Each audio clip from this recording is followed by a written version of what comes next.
Hi, I'm Paul Williams, Chief Race Engineer here at Atlassian Williams Racing, and we're here to talk about the changes that have been made to the 2025 sporting regulations that come into play here in Monaco this weekend. So the sporting regulations define how we operate the car at a race event, and there's a big section in there on how the tyres must be used.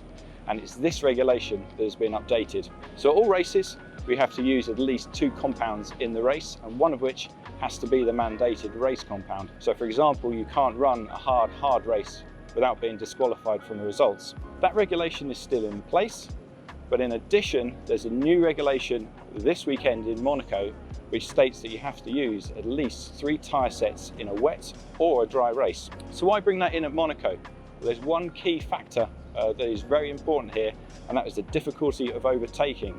And we see teams have used that in the past to manipulate the race pace because it's almost impossible for anyone to overtake around these twisty streets. So FIA have introduced this new regulation, and that's trying to promote a 2-stop race. So last year we saw a situation where we had a large crash up into turn 3.